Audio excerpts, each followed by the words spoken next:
No século XIX e XX, as potências globais se lançaram em uma corrida frenética para preencher os últimos pontos inexplorados dos seus mapas. Cada expedição bem-sucedida trazia consigo um brilho de conquista, mas para cada triunfo havia uma missão igualmente condenada ao fracasso.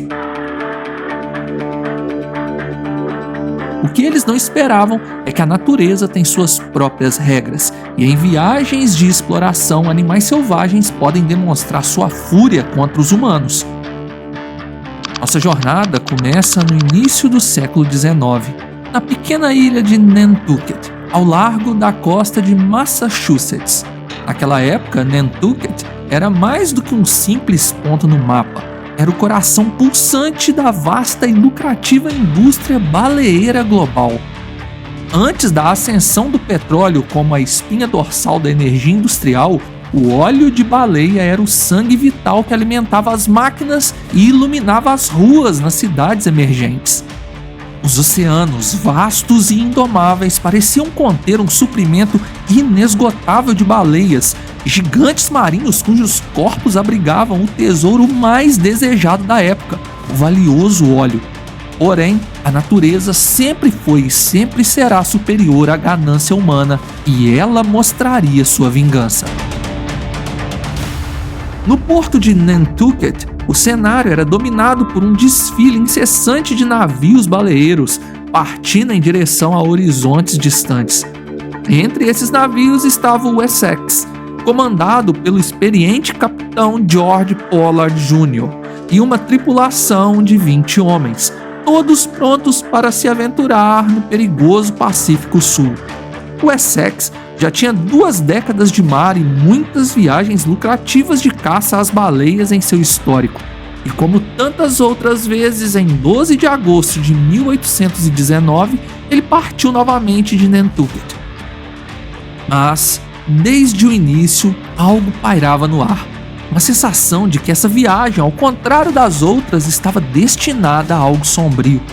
Após apenas 2 dias em alto mar e ainda a milhares de quilômetros do seu destino final, o navio baleeiro Essex enfrentou sua primeira provação, uma tempestade brutal que quase o tragou nas profundezas do oceano.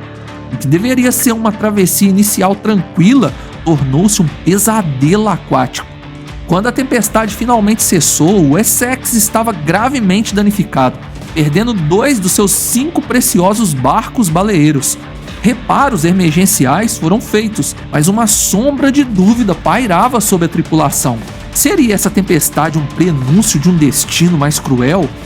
O capitão Pollard, um homem de convicções firmes, rejeitou as inquietações da tripulação como mera superstição e decidiu seguir adiante, ignorando sinais de um possível presságio. Porém, as tempestades continuavam a assombrar a rota do navio, e a caça às baleias, o verdadeiro propósito daquela viagem, provou ser frustrante e sem sucesso. O cansaço e a desilusão tomaram conta dos homens e, para um deles, Henry DeWitt, o esgotamento mental foi insuportável. Durante uma parada rotineira na costa equatoriana, ele fez o impensável, desertou do navio. Enquanto o tempo passava, a sorte do Essex não melhorava. As áreas de caça às baleias que antes prometiam fartura estavam agora esgotadas, deixando a tripulação desesperada. Em um encontro fortuito com outros baleeiros, ouviram falar de um novo e abundante campo de caça a cerca de 4.600 quilômetros de distância, um verdadeiro Eldorado marinho. Motivados por essa nova esperança, o capitão Pollard e sua tripulação tomaram uma decisão audaciosa: navegar até esse novo destino misterioso na esperança de que sua fortuna finalmente mudasse. No entanto, no caminho, o Essex precisava reabastecer suas provisões, e as Ilhas Galápagos pareciam o lugar perfeito para isso. Mas essa não era uma parada comum. Não haviam mercados ou tendas à espera. Em vez disso, a tripulação se preparou para saquear a fauna local, capturando nada menos que 360 tartarugas gigantes. Essas criaturas, sem dúvida, se tornaram uma fonte de sustento conveniente para os homens, mas impactaram diretamente a fauna local.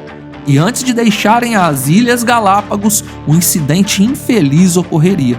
Uma brincadeira aparentemente inofensiva rapidamente fugiu do controle, incendiando a vegetação seca da ilha. O que começou como uma faísca se transformou em um inferno devastador que quase reduziu a ilha a cinzas, destruindo a flora e fauna e possivelmente extinguindo várias espécies para sempre.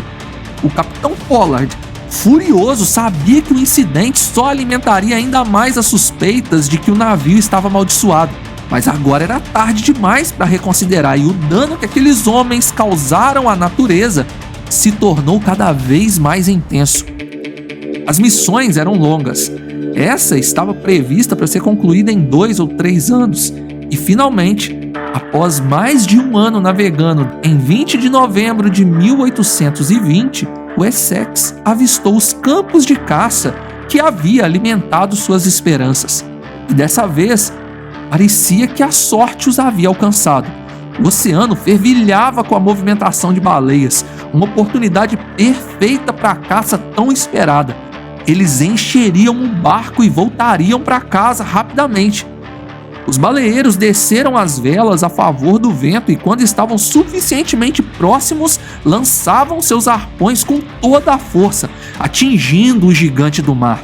E então começava a luta frenética. A baleia, em um último ato de desespero, puxava o barco a uma velocidade assustadora, uma jornada conhecida pelos baleeiros como o Passeio de Trenó de Nantucket. O destino da tripulação e da criatura entrelaçados em uma batalha épica contra a vastidão do oceano.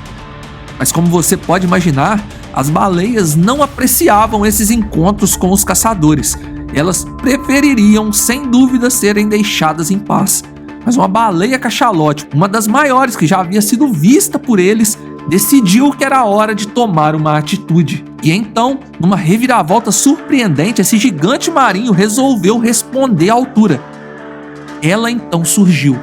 Essa baleia colossal tinha cerca de 26 metros de comprimento, muito maior do que as cachalotes que conhecemos e que possuem em seu ápice 18 metros. Ela se posicionou ao lado do Essex, a sua massa imensa erguendo-se como um monolito sombrio na vastidão azul. E com um brilho de determinação predatória nos olhos, ela mirou o navio e investiu contra ele. E dessa vez a sua cabeçada foi certeira, atingindo a proa de bombordo com força avassaladora, antes de desaparecer nas profundezas escuras e implacáveis do oceano, talvez em busca de algum alívio para sua dor pulsante. O golpe foi decisivo. A estrutura do Essex cedeu de imediato e a água começou a invadir o casco do navio. Os caçadores de baleias que estavam afastados em botes baleeiros rapidamente voltaram ao navio apenas para encontrar seus companheiros tomados pelo pânico. O Capitão Pollard, deslumbrando o caos, sentiu uma onda de pavor. Ele encarou o primeiro imediato, Owen Chase, e perguntou o que havia acontecido. E a resposta veio carregada de um peso sombrio. Fomos atingidos por uma baleia. O que se seguiu foi uma luta desesperada pela sobrevivência. Sem tempo a perder, os homens subiram a bordo do Essex, que afundava rapidamente, e agarraram o que puderam. E no meio do caos, eles conseguiram salvar os instrumentos de navegação do Capitão Pollard, a única chance que teriam de encontrar terra firme no vasto e implacável Pacífico, já que agora só lhe sobraram os botes baleeiros. À medida que o Essex se rendia ao destino, afundando nas águas geladas e profundas, a tripulação se reuniu em botes baleeiros, dividindo suas escassas provisões. A matemática cruel da sobrevivência então começou. Se cada homem estivesse comprometido com a equipe, os suprimentos poderiam durar 60 dias. As ilhas mais próximas estavam a mais de 2.000 quilômetros de distância, na Polinésia Francesa.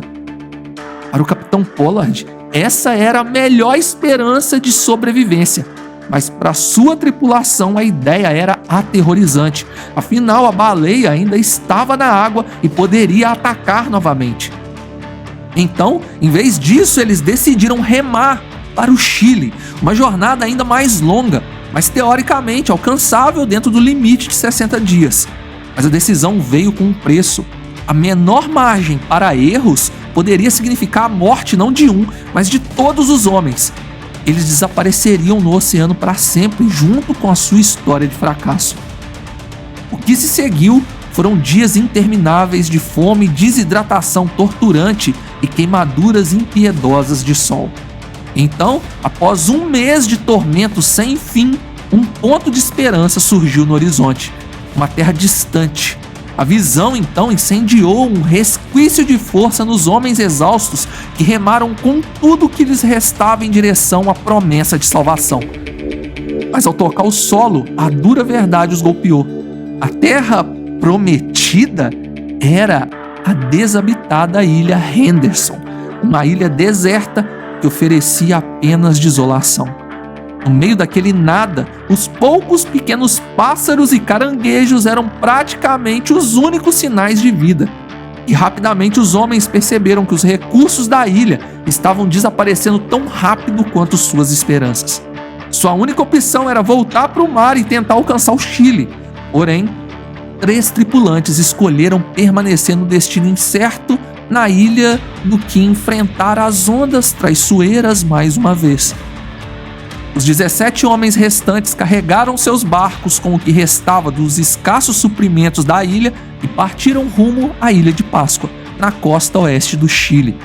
Mas apenas uma semana depois, os escassos mantimentos já haviam sido consumidos, e então o mar revelou sua nova traição. Eles haviam derivado muito ao sul, fora do curso.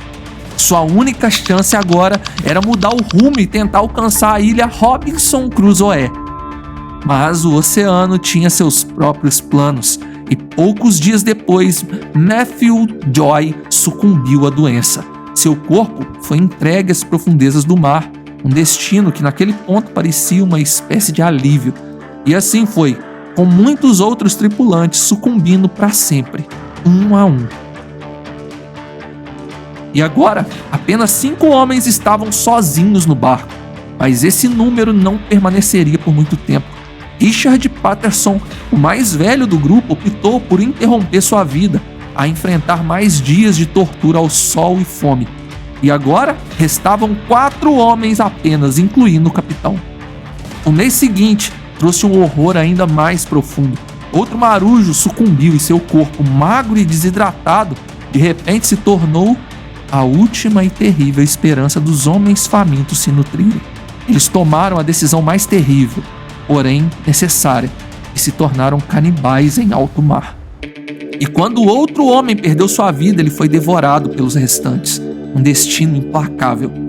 Passaram-se 89 dias desde que o Essex havia sido atacado pela furiosa baleia cachalote, quando Owen Chase, Benjamin Lawrence e Thomas Nickerson foram avistados por um navio chamado Indian, que os encontrou à deriva no oceano vasto e cruel, encontrando os homens brutalmente afetados pelo poder da natureza indomável.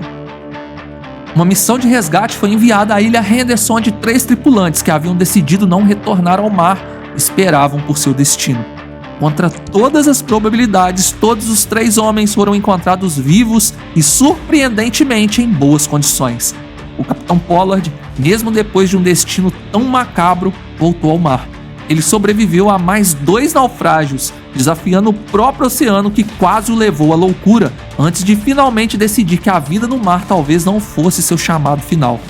Longe dos horrores do oceano, ele viveu até os 88 anos, carregando consigo o peso dos seus companheiros perdidos, jejuando a cada 20 de novembro, o aniversário do ataque devastador da cachalote, como uma forma de respeito por seus companheiros que padeceram no audacioso oceano.